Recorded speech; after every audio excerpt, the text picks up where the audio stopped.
Why is One Punch Man Season 3 an actual slideshow? One Punch Man Season 3 is trash. That's how a lot of us felt watching the new season, and it's not because the story's bad. The animation is pure butt booty dog shit.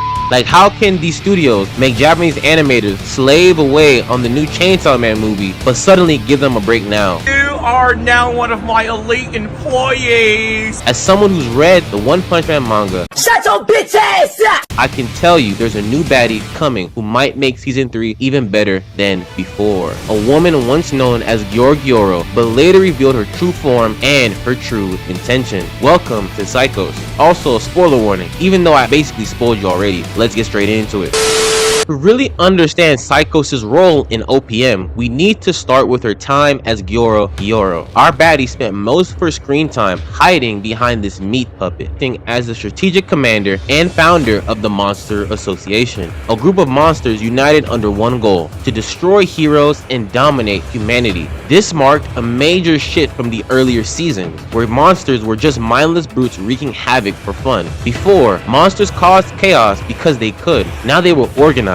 They had leadership, goals, and strategy, and Gyorgyoro was at the center of it all. She recruited the strongest villains she could find, used propaganda to destroy the public's faith in heroes, and orchestrated a massive assault on mankind. We saw this when she kidnapped Waganma, the spoiled son of Narinki, a wealthy hero association sponsor. By holding him hostage, she lured S-class heroes into the Monster Association base and planned to crush them one by one. Within the association, Gyorgyoro appeared to be second in command, since the official leader was the Monster King Orochi, but that's only on paper. In reality, Orochi was more of a figurehead, while Psykos as Gyorgyoro was the true mastermind behind running the show. Even their appearances reflect this dynamic. Orochi looked terrifying, massive, demonic, the image of power. Gyorgyoro looked soft, squishy, and harmless. It was the perfect cover. Let the monster of terror take the spotlight while she ran everything from the shadows. But Psykos didn't just manipulate optics, she manipulated beliefs. Excuse me, I sense you are estranged from humanity. Even now, you hunger rampage. Those were the first words Psykos ever spoke to Orochi. Psykos doesn't recruit monsters for their brute strength. She recruits them for their hatred of humanity. She built the Monster Association around this philosophy, that humanity is rotten, hypocritical, and deserves extinction. Take Garo, for example, a man who despises heroes and everything they stand for. After his battle with Silverfang, Psykos as Gyorgyoro took him in and only gave him one condition to join the monsters: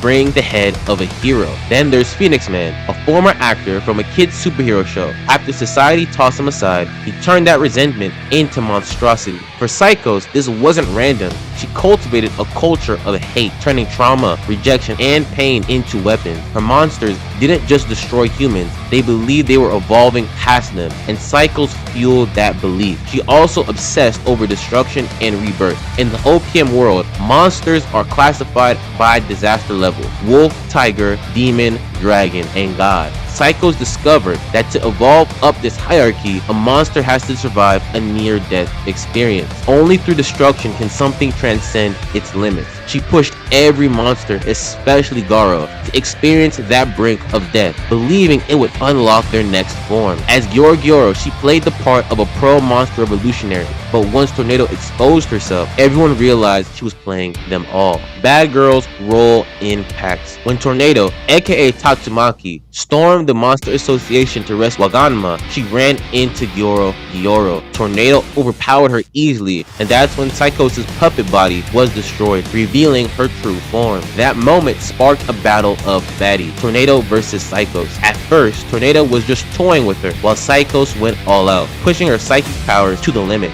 But then Orochi stepped in, or rather, what was left of him. After Saitama one-shotted Orochi into paste, his remains fused with Psykos, forming the monstrous hybrid known as Psykos Orochi. When they merged, Psykos experienced something divine, a glimpse of an existence beyond comprehension, a godlike entity. That vision pushed her evolution even further, transforming her into her final form, the super baddie. When Orochi's energy and her psychic might combined, she nearly overwhelmed both Tornado and Gen Genos, but ultimately, through the power of teamwork, they won the day. Tornado defeated her, and Psykos was left broken both physically and mentally. Later, we see flashbacks of Psykos before she turned evil. She was once a student and even part of Ibuki's psychic group back in school, the ultimate baddie in the making. But Psykos always lived in Fubuki's shadow, trying to surpass her. She began researching psychic enhancement and future sight, and that's where everything changed. When she gazed into the future, she saw endless madness, humanity locked in eternal conflict, never learning, never evolving. No matter how far the world advanced, people would always destroy one another. So she came to one conclusion: if humanity can't be saved, it has to be rebuilt. That vision broke her, and from that moment she turned her back on mankind. Her relationship with Fubuki wasn't a simple friendship either. Psykos idolized her,